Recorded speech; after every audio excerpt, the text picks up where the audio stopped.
incidents that happened that night was not my fault. I did not have a gun that night. I did not shoot your family member. And I'm so sorry for your loss. I really am, sincerely. All that I can ask is that each of you look deeper into this case so that you really will finally see the truth. Imagine this, you're convicted of murder, no DNA, no fingerprints, no weapon. Literally no physical evidence tying you to the scene of the crime. Just the word of a handful of people who say that they saw you do it. But as the years go by one, those same witnesses begin to recant their testimonies altogether. They admit that they were pressured, that they lied, or that they simply just got it wrong. Suddenly, the case that put you on death row in the first place starts to look shaky, maybe even broken. But still, you wait. You hope. With so little hard evidence and testimony crumbling, maybe one day you'll walk free. Or, at the very least, maybe you won't be executed. Maybe life in prison would be your fate instead. But the years drag on, and you remain on death row. Your appeals move from court to court, all the way up to the US Supreme Court. And the world is watching. Global leaders, human rights activists, even former presidents beg for your life to be spared. Protesters gather outside prisons and Capitol buildings, holding candles, chanting your name. Petitions pile up with thousands and thousands of signatures. And yet, none of it is enough. 4 times the state schedules your execution. 3 times you're granted a last-minute stay. But that 4th time, there's no reprieve. Your clock, runs out. Your fate is sealed. And even then, moments before your death, with your very last breaths, you maintain your innocence. You insist you didn't commit the crime that brought you here. But it doesn't matter, it's already too late. This is the life and death of Troy Davis, and the case that sealed his fate. And it isn't just about a single crime. It's about doubt, power, and the ultimate punishment. It's one of the most highly controversial, most protested executions, not only in Georgia, but in modern-day American history. And long after his death, the questions still linger. Did Georgia execute an innocent man? Or, at the very least, a man whose guilt was far from certain? Was he simply in the wrong place, at the wrong time? Or did he actually do the crime in which he was convicted? Because one thing is certain, once your fate is sealed, there's no turning back. The gavel has fallen. I'm Nichole Mondshein, and this is Final Judgment, a deep dive into the final days, last choices, and chilling moments before execution on Georgia's death row. Some convictions unravel while some sentences are overturned. The evidence has been laid bare, the jury has spoken. But was justice truly served? For some, there's no appeal, no second chances, just the final judgment. But for others, the final judgment isn't so final after all. Troy Anthony Davis was born on October 9th, 1968, in Savannah, Georgia, to parents Joseph and Virginia Davis. His father was a Korean War veteran who later became a deputy with the Chatham County Sheriff's Office, and his mother worked at a local hospital. But when their marriage ended, Virginia raised Troy and his 4 siblings in Cloverdale, a predominantly Black middle-class neighborhood. It was the kind of community where families had 2 cars in the driveway, kids played ball in the yard, and everyone seemed to know each other. Your normal suburban neighborhood. And by all accounts, the Davis household was full of love. Troy's older sister, Martina, said they were living what felt like the American dream. A brand new house, a picket fence, they even had a boat. The Davis kids were raised to respect others, tell the truth, and take full responsibility when they messed up. Troy, in particular, was known as being a mama's boy and being deeply protective of his mother and his siblings. Neighbors described him as the kind of young man who would act like sort of a big brother to the kids down the street, a peacemaker who always tried to calm tensions instead of escalate them. But life for the Davis family took a sudden turn when Troy's younger sister, Kim, was just 13 years old. Completely out of nowhere, she collapsed one day and woke up in the hospital, paralyzed from the neck down. and doctors told her that she'd never be able to walk again. Martina was away in the military at the time, so Troy stepped up, being the eldest child, still living at the home. Their mother actually withdrew Troy from regular school so he could care for his younger sister Kim full-time as her caregiver. Troy would spend his days bathing her, brushing her hair, categorizing her, and even driving her to her doctor's appointments. And at night, he went to school himself, eventually earning his GED. But Troy's care went far beyond normal routine. He refused to let Kim give up on herself, and he was her biggest advocate. When doctors offered her an electric wheelchair, he pushed for a manual one instead, telling her, if you want to get back home, you're going to have to walk. Slowly but surely, with Troy's relentless encouragement, Kim regained her strength. When she graduated high school, she was able to walk across the stage with a walker. And later, she'd play basketball in her chair and even competed in the Special Olympics. All because, as she said, Troy believed in me when I didn't believe in myself. Troy is my hero. Despite some teachers once labeling him a poor student, those who knew Troy best described him as bright, kind, and always looking out for others. He coached for the Savannah Police Athletic League and even planned to join the Marine Corps, following in his older sister Martina's footsteps. To his family and community, he wasn't rough as hell, the nickname that some kids in his neighborhood gave him. To him and his family, he was a straight-up guy, a protector, kind-hearted, and even a problem solver. But by 1988, Troy's life began to shift a little bit. That summer, he had his first brush with the law, pleading guilty to carrying a concealed weapon. And a month later, he landed a job as a drill technician at a plant that manufactured railroad crossing gates. Now, Troy's boss said he was likable and full of potential, though his attendance at work did waver, and by Christmas of that year, Troy had stopped showing up to work altogether. But still, his family believed he was headed for better things. Troy was coaching kids, preparing for the Marines, and seemed to have a bright future lined up ahead of him. But in August of 1989, everything would change. His life and his family's life would change forever.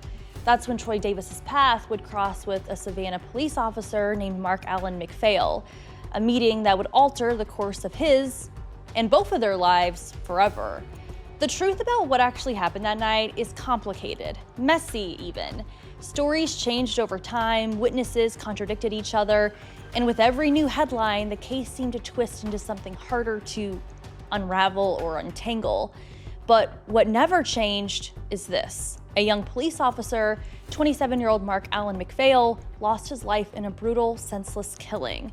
And Troy Davis was accused of being the person who pulled the trigger, ending the officer's young life. Mark McPhail wasn't just a cop. He was the son of a U.S. Army colonel, a husband, and the father of two very young children, a 2-year-old daughter and a baby boy who was just weeks old. Before joining the Savannah Police Department, he served 6 years as an Army Ranger. And then by 1989, he'd been on the force for about 3 years. In that summer, he had applied to train as a mounted officer. He'd actually lost his father when he was only 13 years old. And it was Mark himself who helped support his mother during their time of grief. He was building a career and a life, but in the early hours of August 19, 1989, it all came to a violent, tragic end. The evening started out like any other summer night. Troy Davis had gone to a pool party in his Cloverdale neighborhood.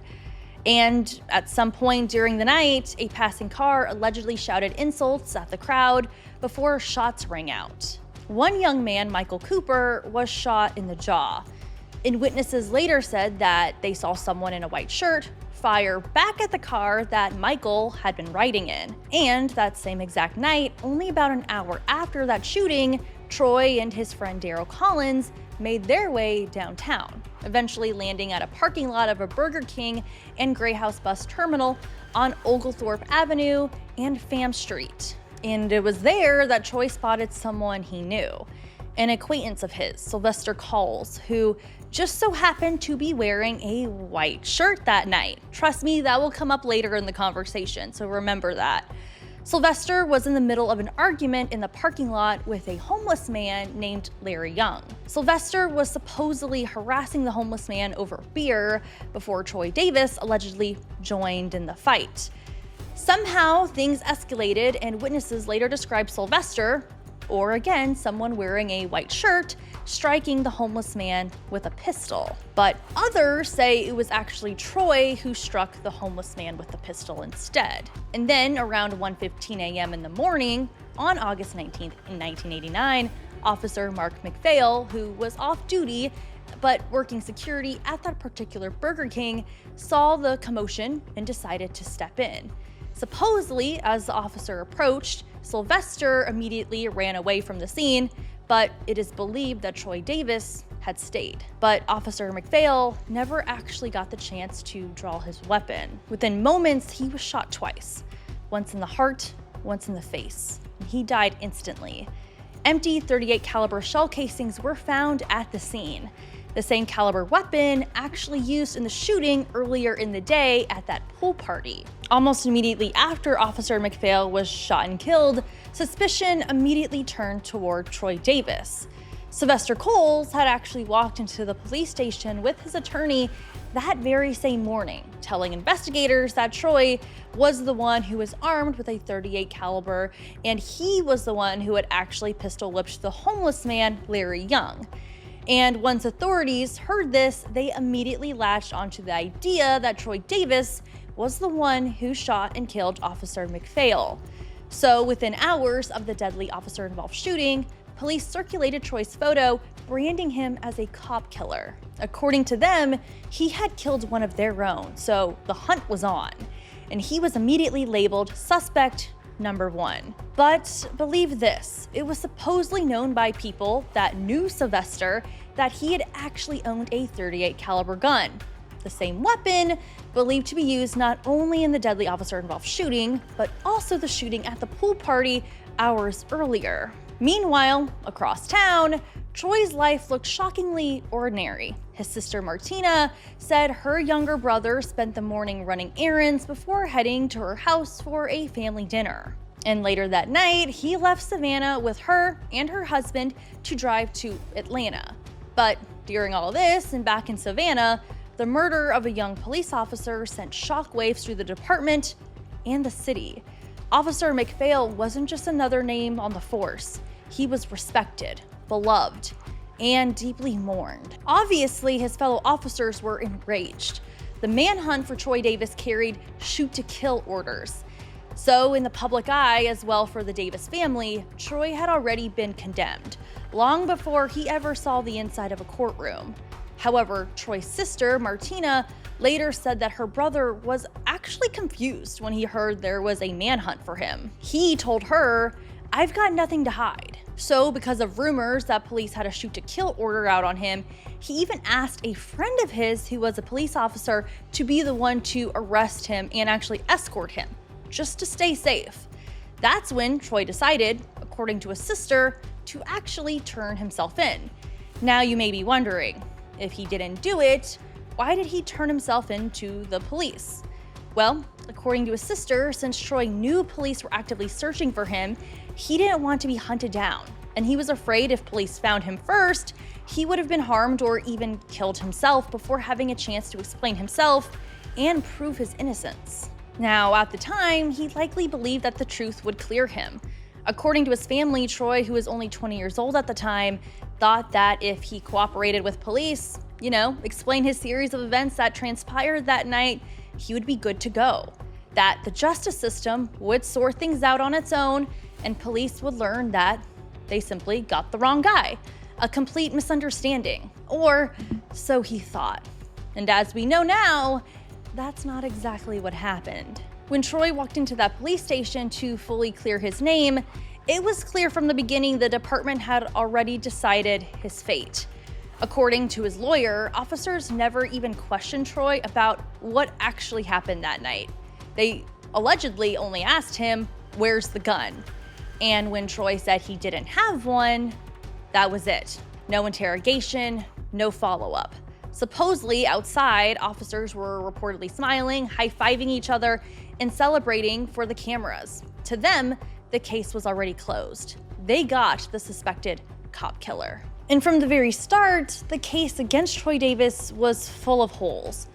There was no murder weapon, no DNA, no fingerprints, nothing physically tying him to the crime.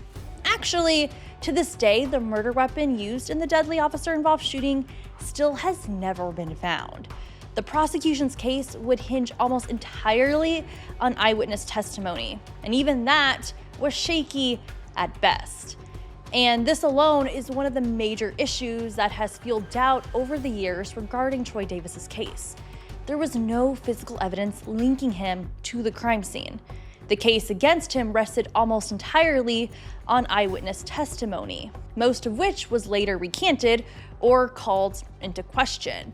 But we will get to that in a little bit. When police searched Davis's home on August 20th, the day after the deadly shooting of Officer McPhail, the only thing that they seized was a pair of shorts that they claimed was stained with blood. But that particular piece of evidence was actually later thrown out and not allowed to be used as evidence at all.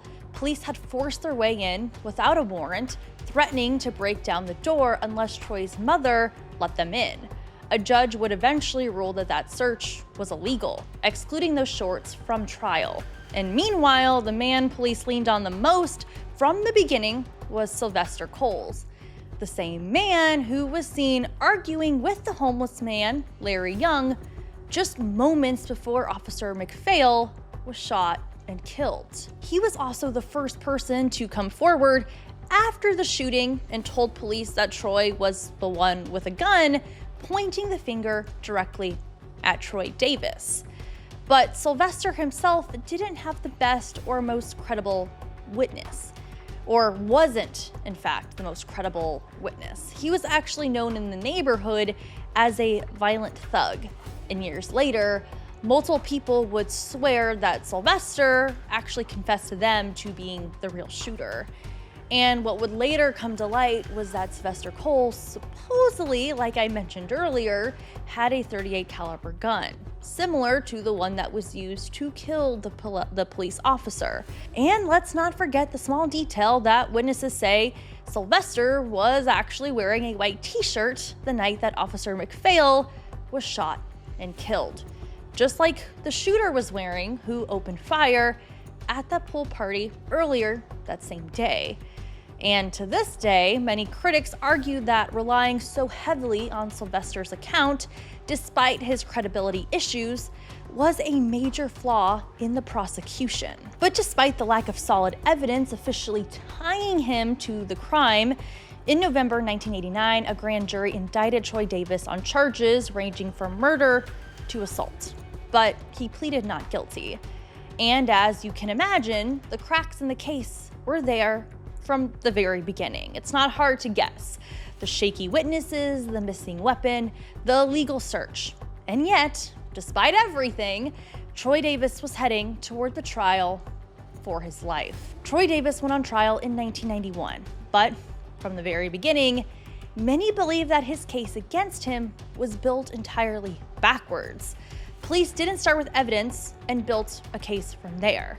To many, they started with a suspect rather and tried to make the evidence fit. The prosecution leaned heavily on 9 key eyewitnesses.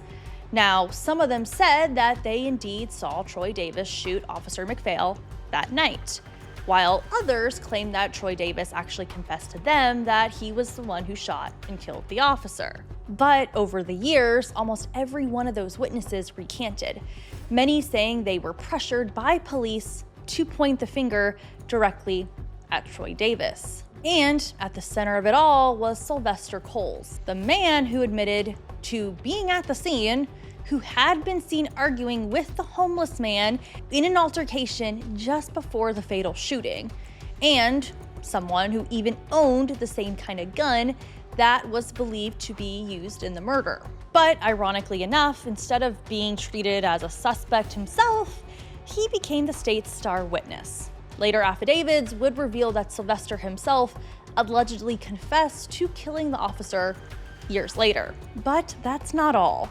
The rest of the state's case was just as shaky.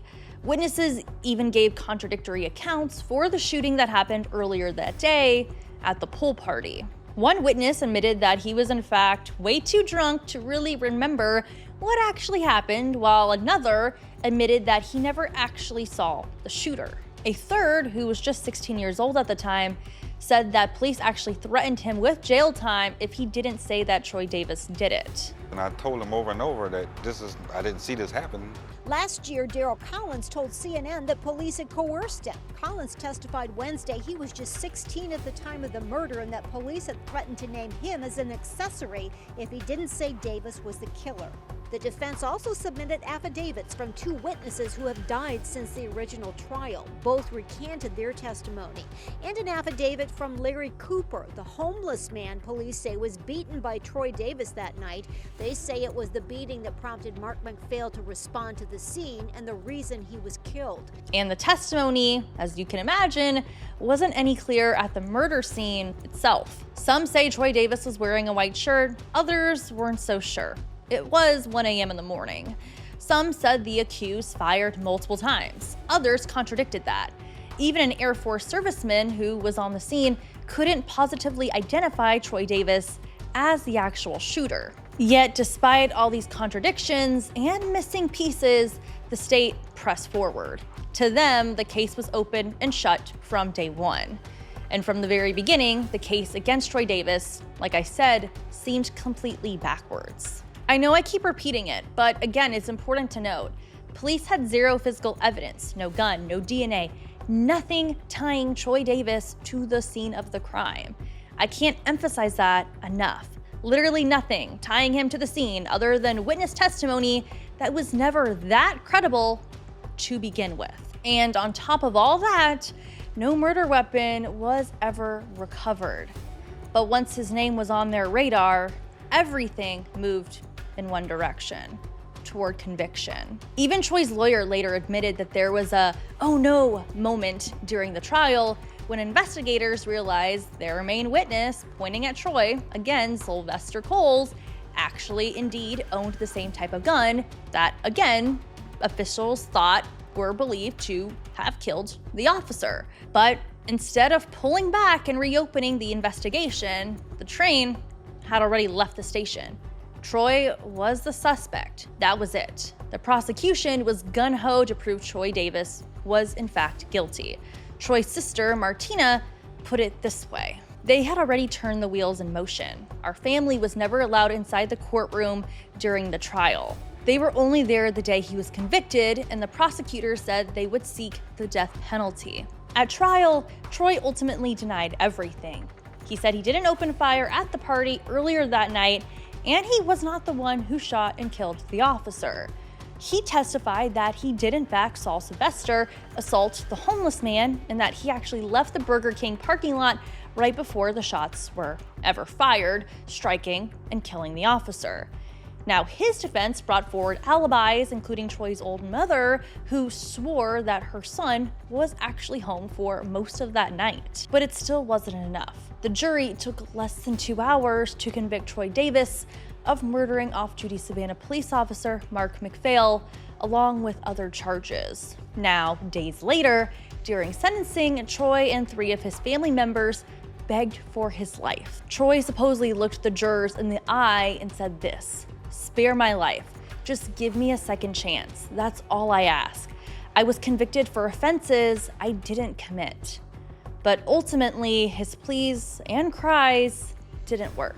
On August 30th, 1991, after 7 hours of deliberation, the jury sentenced Troy Davis to death. He would face execution. And from that moment on, what followed was nearly 2 decades of legal battles.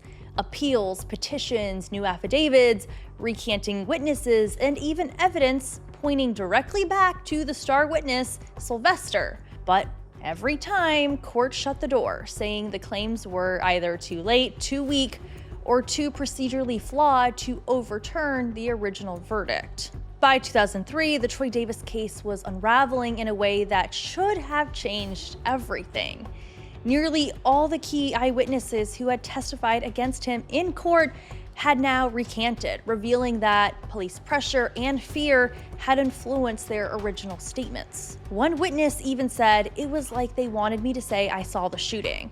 I was still scared that if I didn't cooperate, they might find a way to have me locked up again. Another admitted this. None of that testimony was true, describing how he had been coerced into implicating Troy Davis. Even the same jurors who found Troy Davis guilty in the first place would later express their own doubts. One wrote in a sworn statement, "I have some serious doubts about the justness of Mr. Davis' death sentence. If I had been aware of this newly gathered evidence, I would not have sentenced Mr. Davis to death." Church, thank you all for coming in. Let me start with you. You testified at the parole board hearing. Yes, ma'am. And what did you tell them, and what can you tell us now that we haven't heard before about this pressure? Well, first off, when we went to the parole board, they asked me to tell them what happened. And I told them that I was at a party where Mr. Coles was there with me also. And he was drinking heavily. And someone asked him, you know, why was he drinking so heavy, to slow down. And he said, "This is about to kill me." And the other young lady asked, "What are you talking about?" And he said that if they're going to hold Troy for it, let them hold Troy for this. He has kids to raise. Also, he stated that he was the one who committed the murder, but he has kids to raise, so they let them go ahead and keep Troy at who they have. And why are you sharing your story now? Had you not shared it before? I did share the story, but it never came out to light about the threat that was made to me when I was there in Savannah, when he told me to mind my business, and that he was going to get me if I said anything or however. And now it's really sticking to me because I have 2 kids of my own that I protect and I care and love dearly, just like any real mom would. And do you still believe, as we wait, as the hours tick down for Troy Davis to be executed, that he is innocent? I truly believe he's innocent, because if a young man will state that they did such a crime, why would you state such a crime like this in this high rate of a manner and you didn't do anything at all? So yes, I do truly believe that Troy Davis is innocent. Was he able to give you any details about the crime? No, he didn't give me any details. And what was the reaction from the parole board yesterday as you shared these details? They was very attentive to what I had to say. They listened and they asked me questions, and I felt like they took what I had to say into consideration. Despite these recantations and mounting evidence that the prosecution's story didn't add up, courts repeatedly denied Troy Davis new trials. Even when the cracks became way too impossible to ignore, the legal and justice system barreled forward. This wasn't just a failure of justice. It was a systematic refusal to reconsider the truth, even when so many voices were raising it. And yet, even with, again, no physical evidence linking him to the scene, and with the vast majority of the eyewitnesses who had secured his death penalty in the first place actually recanting their statements, Troy still remained on death row. You would assume by all rights this should have earned him a new trial, or at the very least a commutation. But the system refused to act, keeping him on a path to execution despite overwhelming doubt. Even as key witnesses recanted their testimony and the cracks in the prosecution's case became glaringly obvious, the public perception of Troy Davis in Savannah remained unshakable. His sister Martina said that the family at the time was being ostracized and vilified repeatedly. She remembered an incident decades after the shooting when acquaintances of hers, while she was training at the police academy and who were unaware that she was actually related to Troy, spoke with such venom and hostility about him. And that's when she realized the town had been fed a narrative painting him as a cop killer from the very beginning. Investigators like Patrick Rogers also noted how the media helped shape that perception. Archives from media outlets like the Savannah Morning News showed that long before there was any solid evidence, even before Troy was ever arrested, the headlines were already branding him as a dangerous criminal. Any article presenting a more balanced or positive view of the Davis family was buried deep in the paper, overlooked by most readers. The investigator described it as a contrast between reality and perception. Troy, according to his family, was from a loving, hardworking family, yet the public narrative had already convicted him in the court of public opinion. The case against Troy Davis wasn't just a legal struggle.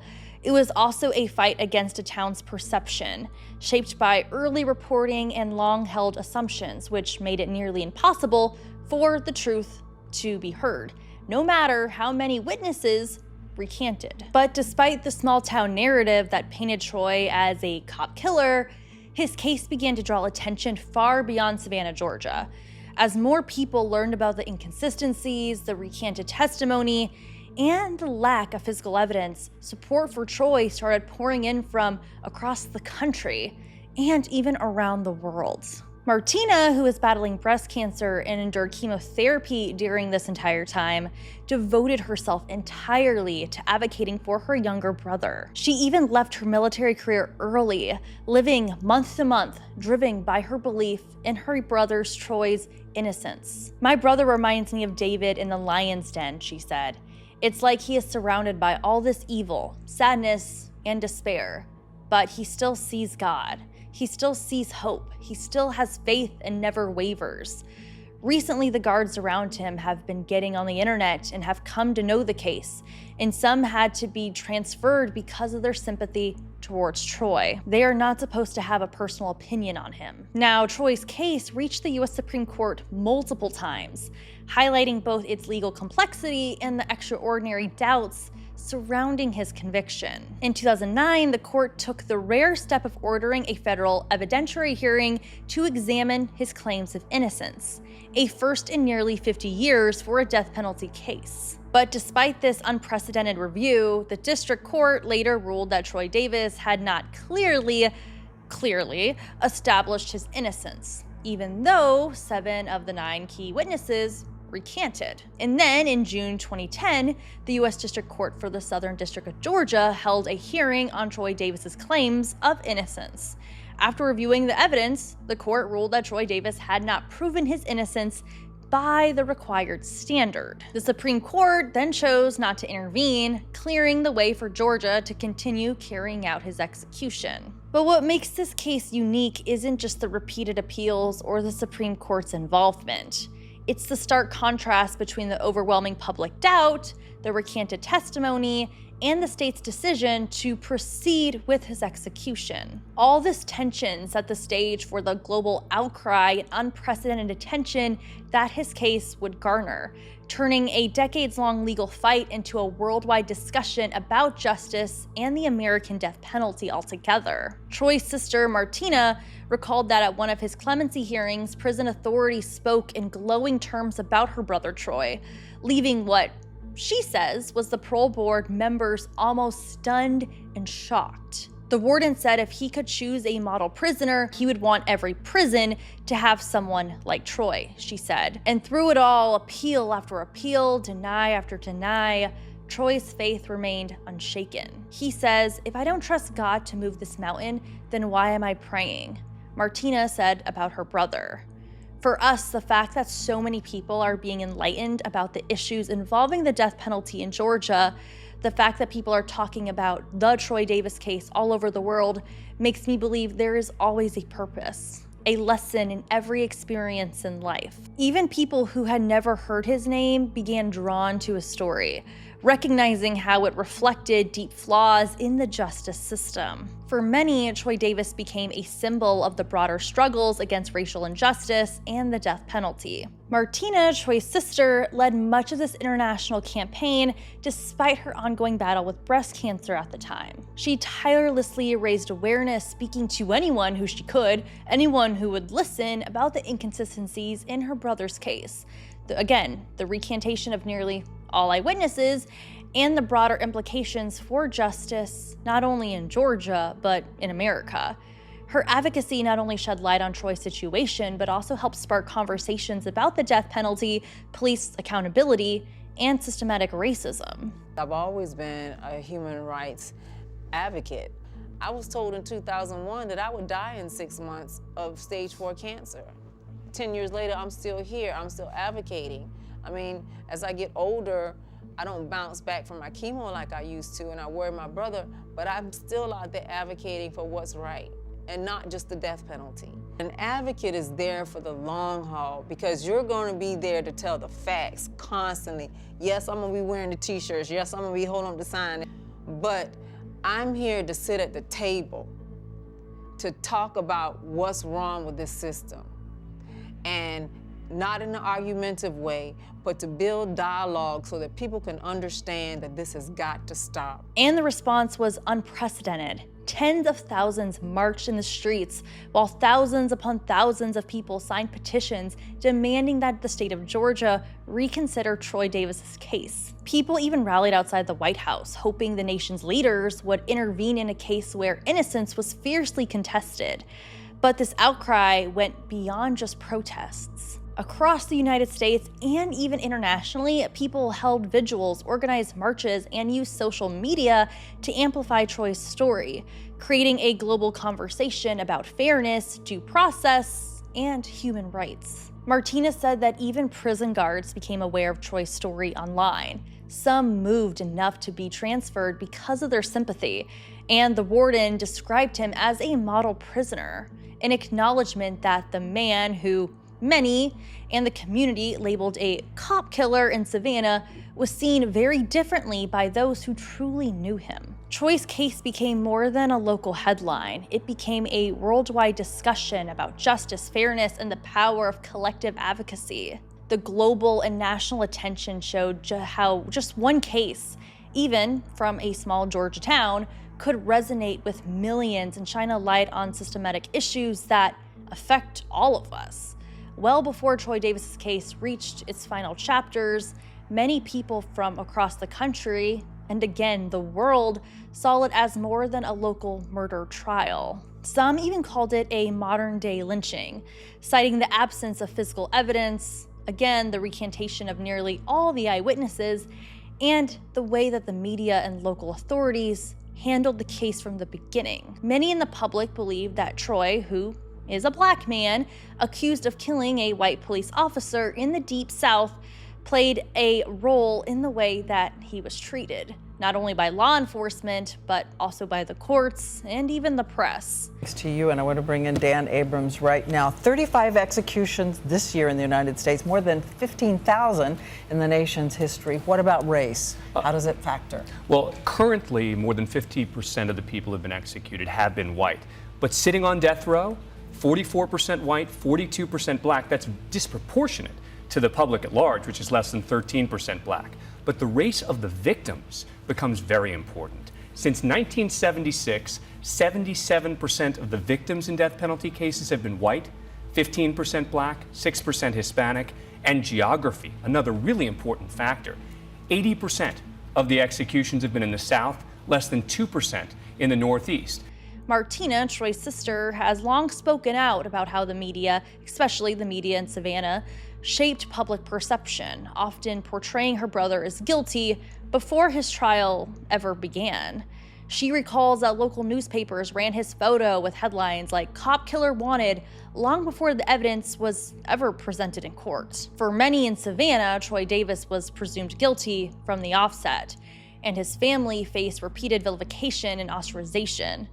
Even young police recruits were taught about this case in ways that painted Troy negatively, regardless of whether they even knew him personally. But at the same time, Martina notes that the internet and the international attention helped shift that narrative, at least over time.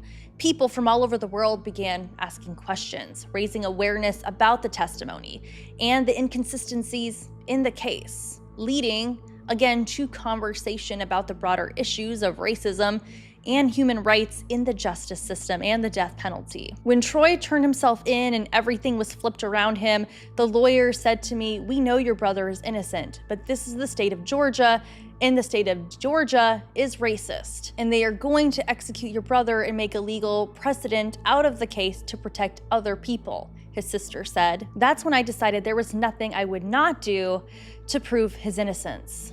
So I want to stand with my family and say that our lives and my sons and my sisters and brothers' lives, my niece's life, has been richer for knowing Troy. Anybody who's met Troy has come away with an imprint of him on their soul. I don't have to tell people what my brother's like, because once they get to meet him, they can see for themselves. And that's why they try to keep him voiceless in the press, because they don't want you to know who Troy Davis is, because then you couldn't stand by and allow the state to kill in your name. So I just would like to say that I am Troy Davis.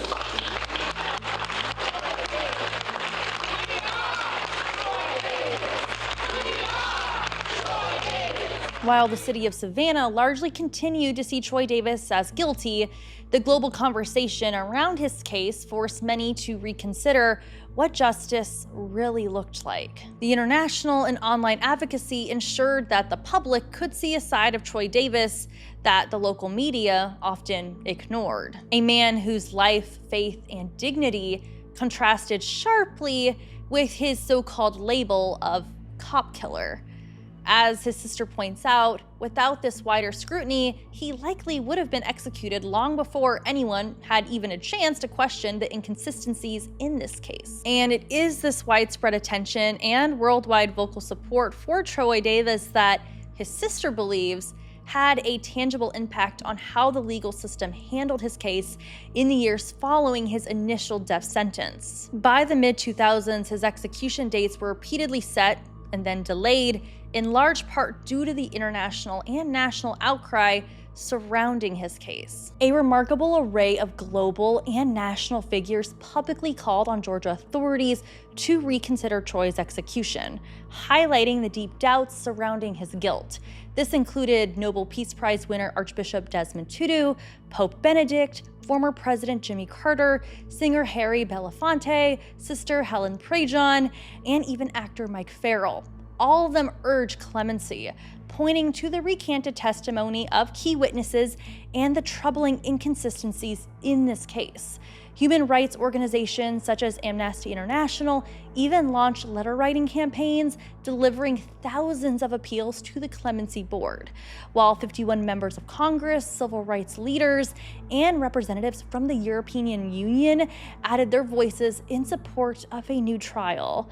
Even former FBI Director William Sessions also joined in on the chorus, making the opposition to Troy's execution both wide-reaching and extraordinary influential. The sheer scope of advocacy was unprecedented for a death penalty case. Demonstrations, petitions, and letters came from across the globe, showing that Troy Davis's story and case has resonated far beyond Savannah. This constant spotlight helped delay several scheduled executions, allowing the courts to evaluate additional evidence, including affidavits from recanting witnesses and statements implicating completely another individual in the crime. Martina, who had become the public face of her brother's campaign for justice, noted that this level of scrutiny was crucial. This is not family against family. We have no ill will against the McPhail family. When justice is found for Troy, there will be justice for Officer McPhail, she said, emphasizing that the global attention was about ensuring fairness in the legal process, not undermining the victim's memory. So, in short, the unprecedented international attention, public outrage, and sustained advocacy created a unique legal and cultural environment.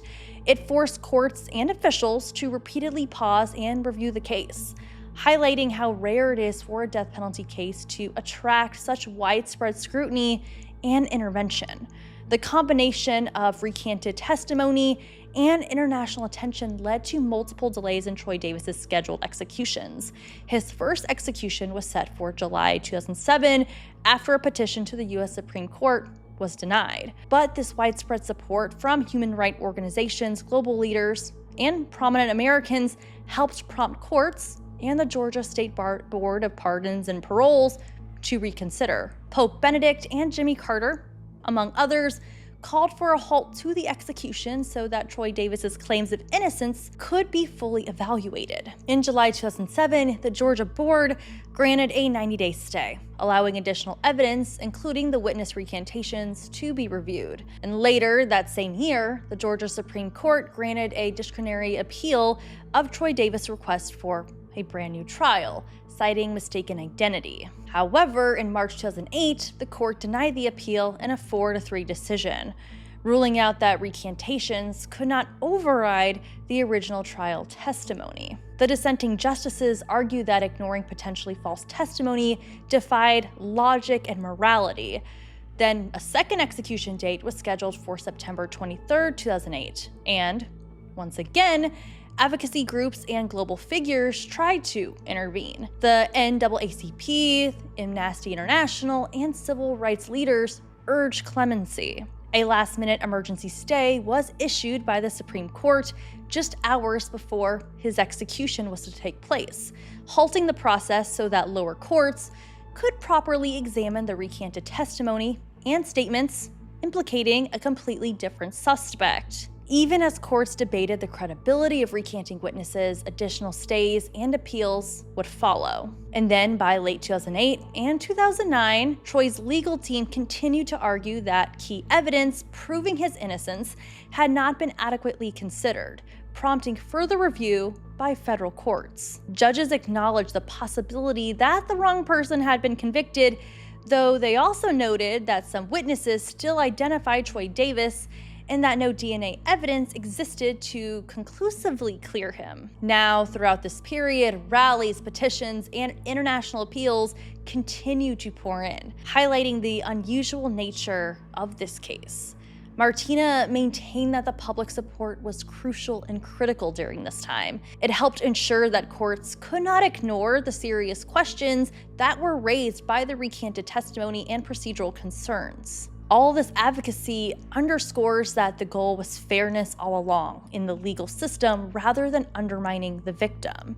So, in short, Troy Davis's scheduled executions were repeatedly delayed, largely because of this mounting global attention and legal scrutiny. The combination of recanted testimony, new evidence, and international advocacy created an exceptional legal environment, rarely seen in death penalty cases at all. And then by 2010, Troy Davis's case had reached unprecedented national and international attention, with widespread public support calling for a new trial or his commutation. In June 2010, a federal district court hearing reviewed new evidence, including multiple recantations from prosecution witnesses. Now, several of these witnesses testified that they had previously given false statements under fear, police pressure, or even personal conflicts with the condemned. Again, the key witness, Sylvester, claimed that not Troy, and he admitted to the shooting, though the court ultimately excluded this testimony because, as they say, Sylvester could not be subpoenaed for rebuttal. State attorneys continued to defend the original investigation, arguing that several witnesses still identified Troy as the culprit and claimed that the evidence against him just remained just as strong. Judge William Moore acknowledged that the new testimony, but concluded that it created only minimal doubt and did not fully prove Troy Davis was actually innocent. He suggested Troy appeal directly to the Supreme Court after federal appeals were dismissed. And that's exactly what they did. But as we ultimately know, that went nowhere. Despite the court's rulings, public interest in this case continued to grow. And by September 2011, over 600,000 people from around the world had signed petitions advocating for Troy Davis and his clemency, reflecting an extraordinary level of global attention for his death penalty case. But locally, public opinion remained sharply divided. Law enforcement and members of Officer McPhail's family were still convinced of Troy Davis's guilt and viewed the case through the lens of justice for the slain officer, while Troy supporters argued that the combination of, again, the recantations, unanswered questions, and procedural concerns made his death sentence deeply problematic. For many observing the case, this was a moment when it seemed possible, just possible, that Troy Davis might actually receive a second chance, a new trial, or at least a reprieve, thanks to the unprecedented public outcry, again, the international appeals and scrutiny of the evidence at large. And while Troy Davis's supporters celebrated his repeated stays of execution, not everyone shared their relief or sentiment. The family of Officer Mark McPhail expressed their own deep frustration and grief over all these delays.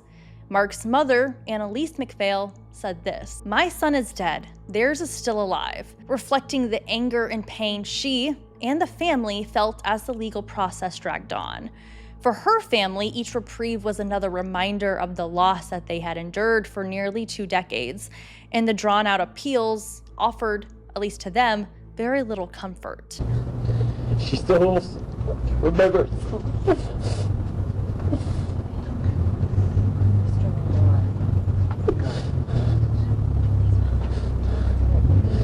She still remembers my father. The McPhail family maintained that Troy Davis was guilty and that the execution delays were difficult to bear for them. They wanted closure and a sense that justice for their loved one, the officer, Mark McPhail, had been served. His family remained convinced that their loved one's death demanded accountability, which, as we know, illustrates the deep divisions that this case created between supporters of Troy Davis and those seeking justice for the slain officer. The future was taken from me. Like, not just my father was taken, but the future that we would have had together was taken from us. And the future that he would have with his family was taken. We're killing Troy, or we're trying to execute him because he was punished. He was found guilty by a jury of his peers, okay? And when you look at it that way, he's guilty. We have lived this for 22 years. We know what the truth is. The truth that came out in the trial, and the truth that Troy is not innocent, the truth that everything that they have tried to say, that is, recantations and everything else, it's been a lie. Our judicial system has said so, and he has had ample time to prove his innocence, and he is not innocent. My father was a victim. My father did not get a chance to say his bit. He was taken from us too soon, too early. There was no one there to protect him. He was doing his job to protect a man he never met, a man he's never known, a stranger. And there was no one there to stop and intercede for him. There was no one there to speak up, to save Mark Allen McPhail Sr. There was no one there. I never get closure. I may get some peace, because Mark will always be in my heart and in my life. And then on September 7th, 2011, Georgia officially set Troy Davis's execution date. He would be executed by lethal injection on September 21st of that year.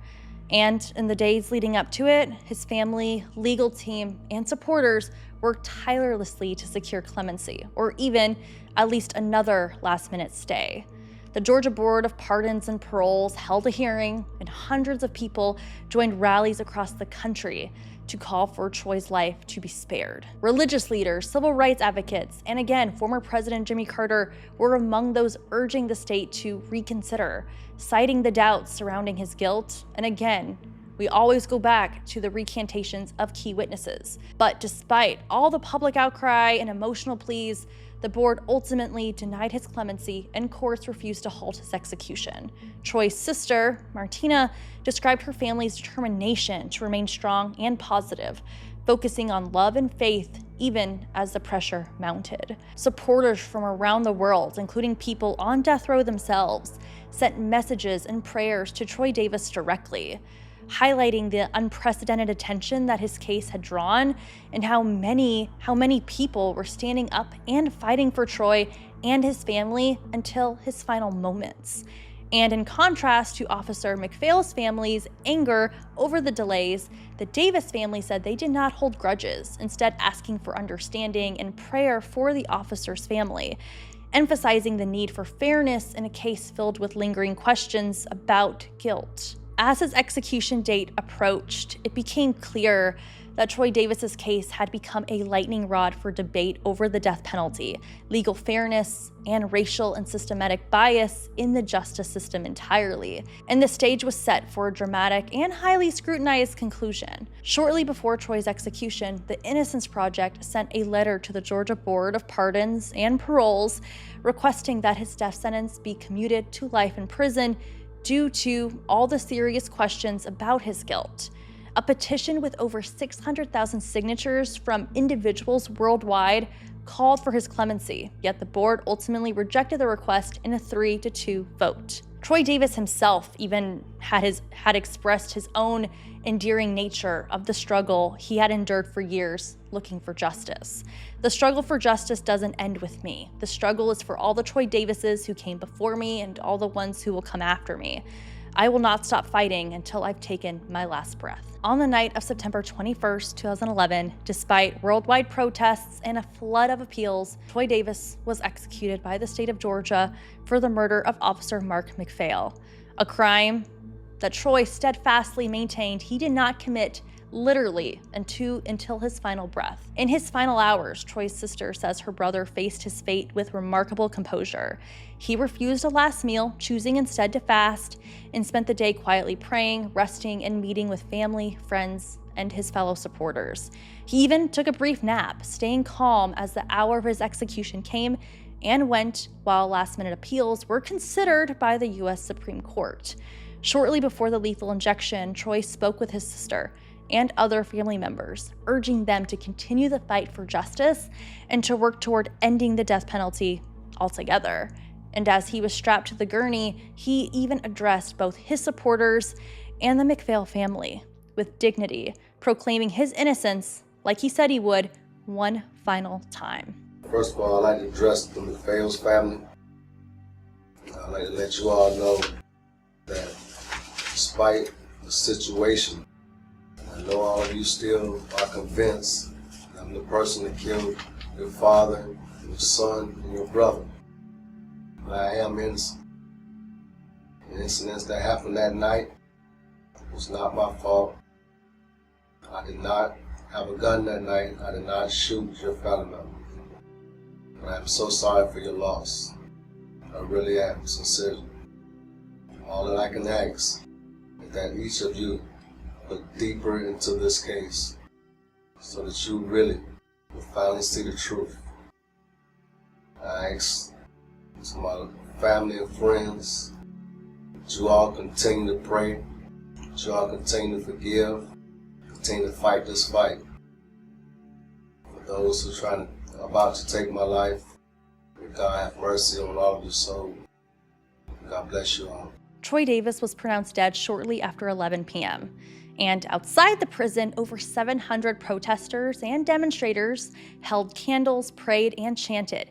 They say death row, we say hell no.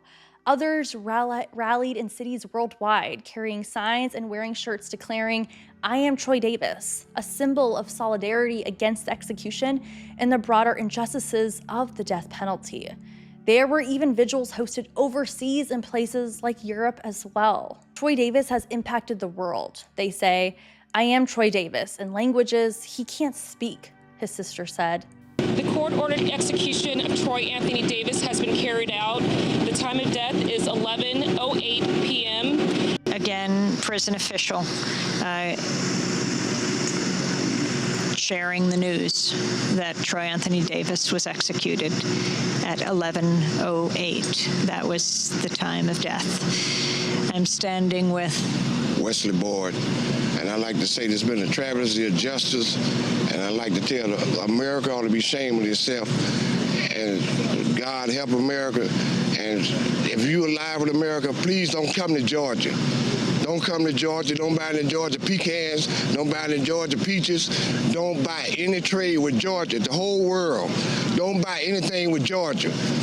God bless America, and God bless Troy Davis.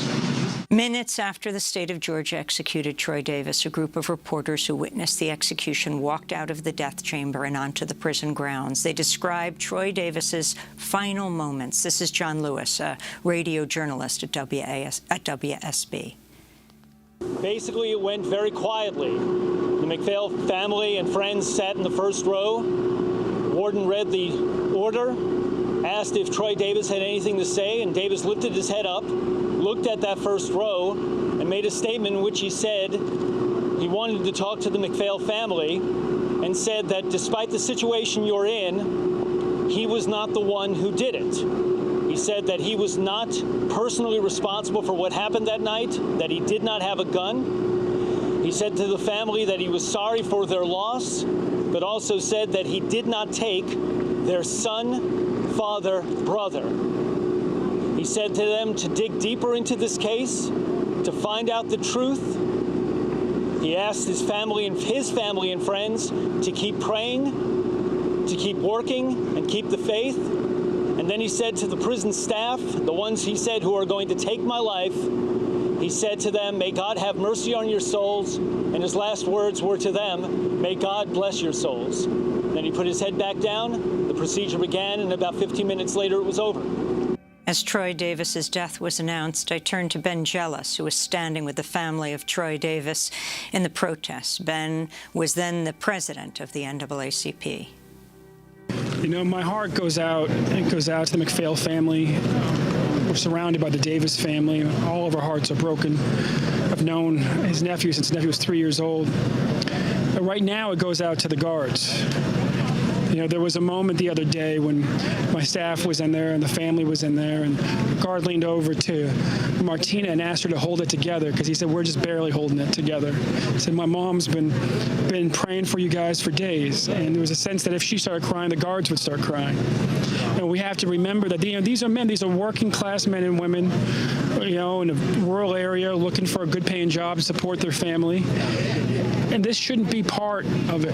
They know they may have to execute somebody, but having to execute somebody in the midst of so much doubt. When the former warden used to be the boss here saying, stay the execution. The former head of the FBI saying, stay the execution. Republicans, Democrats, conservatives, liberals, all saying, stay the execution. It's absolutely inhumane. It's not just a crime against Troy Davis. It's a crime against our democracy. It's a crime against those specific men and women who are called to hold down his left leg or his right leg amidst so much doubt when even their old boss is saying, stop this, don't do it.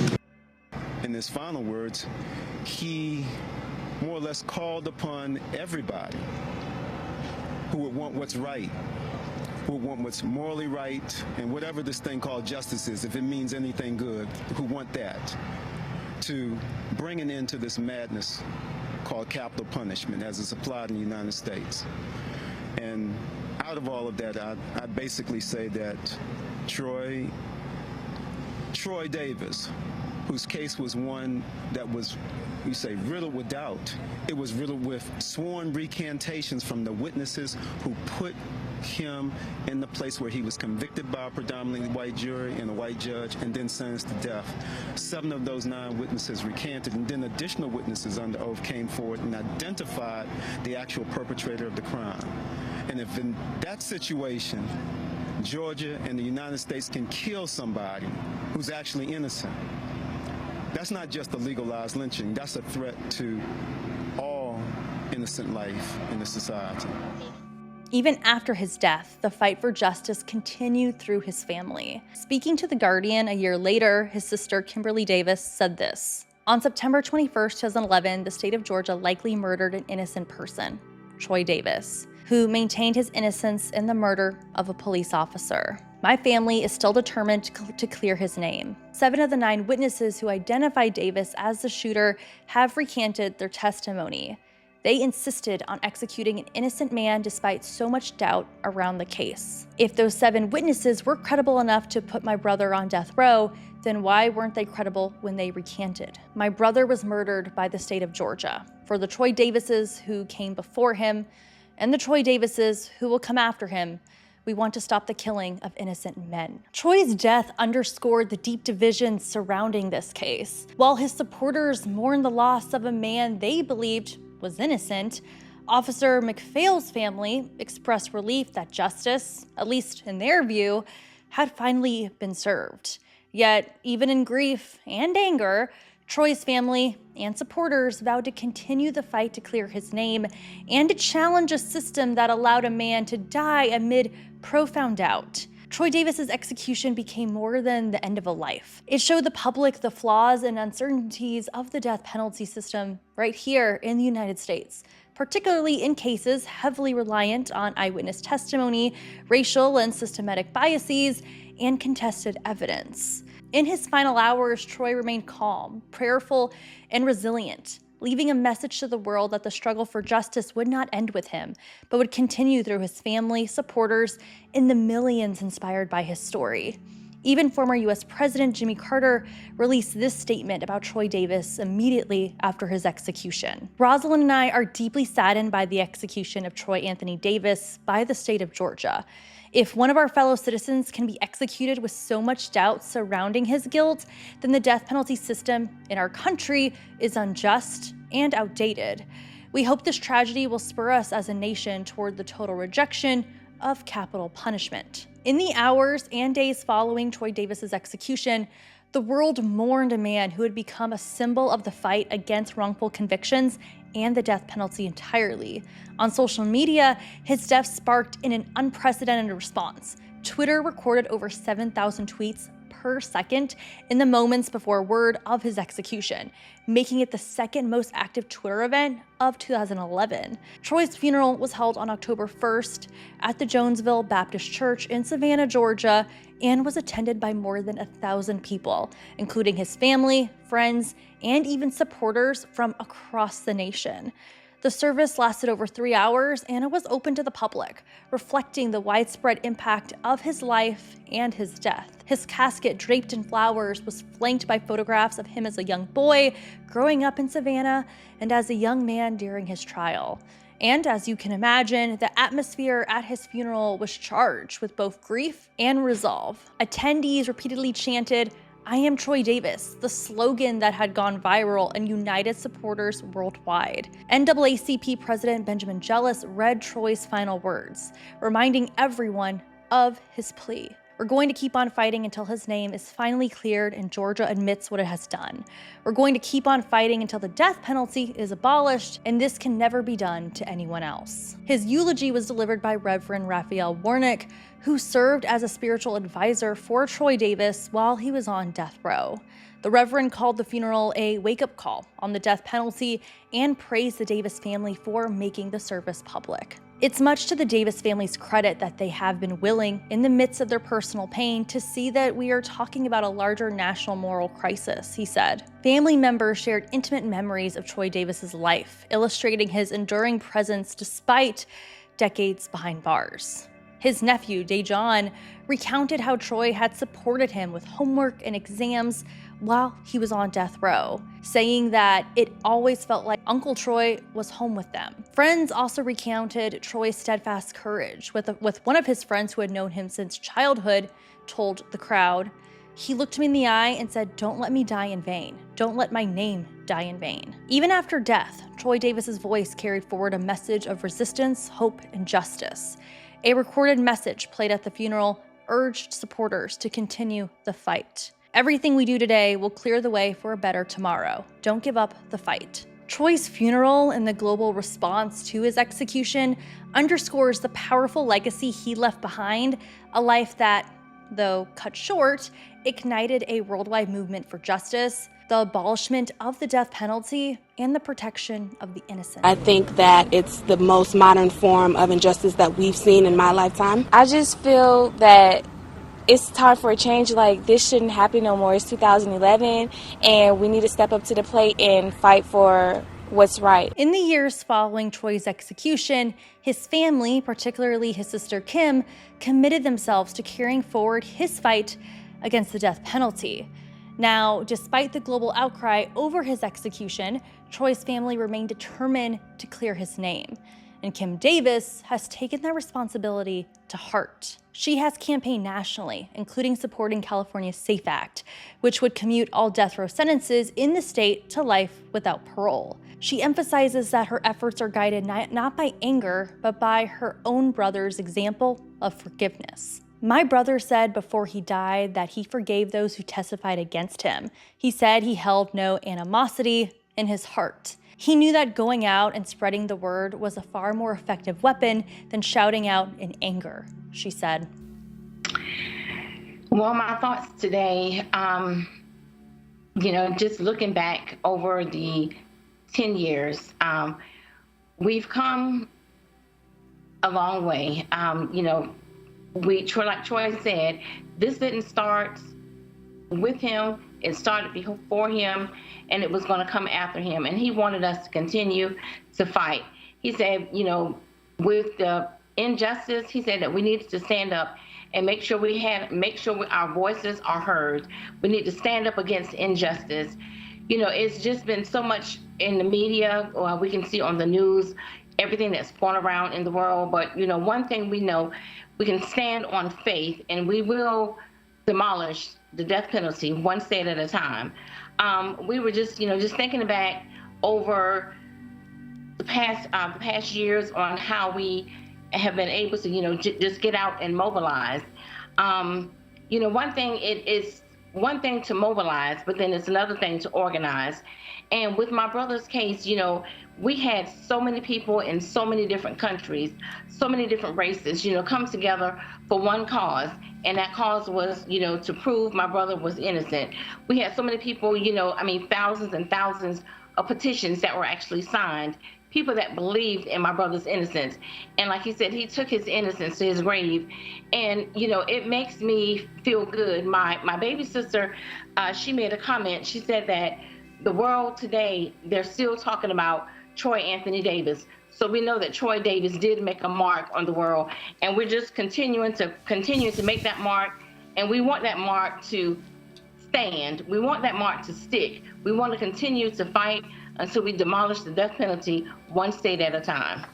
Through her tireless work, Troy's legacy continues, keeping the memory of his struggle alive while pressing for a future in which the death penalty can no longer claim innocent lives. Martina, Troy's older sister, who led the global campaign despite battling breast cancer for more than a decade, continued her fight even during her final days. Just 2 months after attending her own brother's funeral, Martina passed away on December 1st, 2011, at the age of 44. The chief operating officer at Amnesty International USA described her as a tenacious fighter, a graceful inspiration to activists everywhere, and a true hero of the movement for human rights.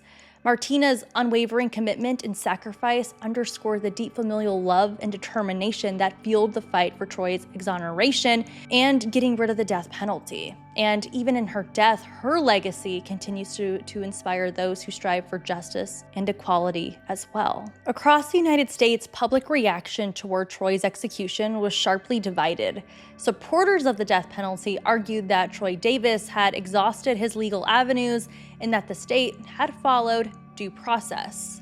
But opponents, however, saw a glaring injustice: a man executed despite credible questions about his innocence, and despite global appeals for clemency from human rights organizations, political figures, and tens of thousands of our own citizens. The world watched in shock. Many decried his execution as a miscarriage of justice, again highlighting the systematic flaws and racial biases that plague capital punishment in the United States. Even those who supported law enforcement questioned how a legal system could impose the ultimate punishment when the evidence was so uncertain. Troy Davis's death became more than a single case. It was a symbol of the inherent risks of the death penalty. It underscores and shows the possibility of irreversible error and the role of flawed eyewitness testimony in sentencing decisions. In the months and years following his execution, his story continued to inspire activism, legal reform campaigns, and global debate about whether any justice system can claim to be just when it takes a life that might actually been innocent all along. This case became a rallying cry for those seeking to get rid of the death penalty, saying it illustrates that the consequences of flawed justice are irreversible and that no system can claim fairness when innocent lives hang in the balance. The execution of Troy Davis remains one of the most harrowing and controversial chapters in Georgia's and America's history involving capital punishment. Despite overwhelming doubt surrounding his guilt, witnesses recanting their testimony, and again, a globe of supporters rallying in his defense, he was still executed. The public outcry was unprecedented. Thousands marched in protest across the US and around the world. Petitions gathered hundreds of signatures. And again, social media erupted with declarations of solidarity, making his final hours one of the most discussed events of 2011. If there was ever a case with this much doubt, this much public outcry, and this much global support for someone to be spared or exonerated, it should have been Troy Davis. His family, his defense team, and people around the world exhausted every avenue they could. Yet, despite the prayers, the petitions, and the pleas from nearly almost everyone, in the eyes of the law in the state of Georgia, Troy Davis remained guilty. And that is perhaps the most haunting legacy of all. However, his legacy did not die with him. Troy's sister, Kimberly Davis, has taken up his mission, tirelessly advocating for getting rid of the death penalty and the exoneration of those wrongfully condemned. Troy's story continues to galvanize reformers and shine a light on systematic flaws, serving as both a warning and a rallying cry that the death penalty in its current form is too often fallible, irreversible, and riddled with injustice and mistakes. Troy's life and death are a testament to the human cost of these failings. A man whose innocence remained in doubt to the very end, whose global support could not sway the execution chamber, and whose story continues to challenge America to confront our own moral and ethical crisis of capital punishment. In remembering him, in remembering Troy Davis, the fight for justice, mercy, and reform presses on, proving that even in the modern era, the stakes of life and death remain too high for error. Troy's story does not end with the lethal injection that took his life in September 2011. It lives on in every question we ask about justice, fairness, and the human cost of the death penalty. Here was a man whose innocence was never fully disproven, whose conviction was haunted by recanted testimony and glaring inconsistencies, yet who was executed despite all the global outcry. Across the United States and the world, people stood together in prayer, protest, hand in hand, in hope, marching, chanting, and posting, declaring, "I am Troy Davis." Social media lit up, petitions poured in, letters were sent by presidents, civil rights leaders, and ordinary citizens alike. And still, the execution proceeded. In his final moments, Troy Davis was calm, resilient, and compassionate. He forgave those who had condemned him, urged his family and supporters to continue the fight, and reminded the world that the struggle for justice does not end with him. His words, spoken from a death chamber, were a plea for truth, for mercy, and for reform. He left behind not just grief, but a movement, a call to examine a system capable of taking a life when doubt remains. His family has dedicated their life declaring his name and fighting to abolish the death penalty one state at a time. Now they continue to carry his courage and his convictions forward, refusing to let Troy's death be in vain.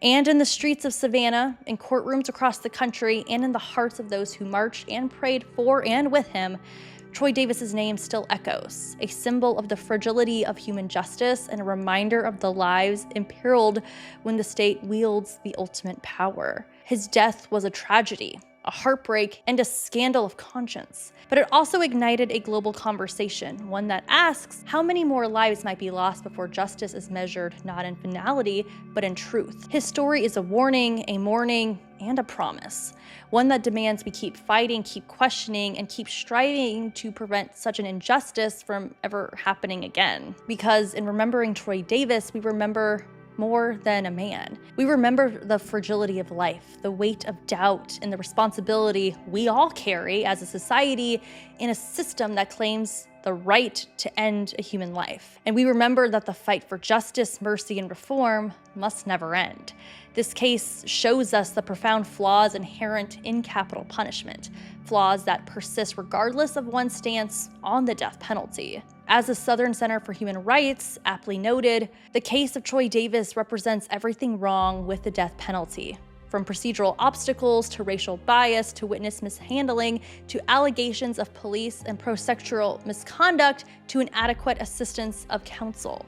For me personally, this case is deeply unsettling because of the sheer amount of doubt surrounding his conviction in the first place. While the courts upheld the verdict, the recantations, the lack of physical evidence, and the global outcry point to the very real possibility that the state of Georgia executed an innocent man. At the very least, if this case were tried in today's legal and social climate, with advances in forensic scrutiny and a heightened awareness of wrongful convictions, it's hard to imagine the outcome would have been the same. In the face of such overwhelming doubt, the decision to execute Troy Davis not only denied him justice, but also cast a long shadow over the integrity of the justice system. This case will continue to serve as a stark reminder of the irreversible consequences of a flawed system and the urgent need for reform. Because one thing is certain, Troy Davis may have been executed by the state of Georgia, but the legacy of his case and the way it exposed the deep flaws, doubts, and polarizing nature of the death penalty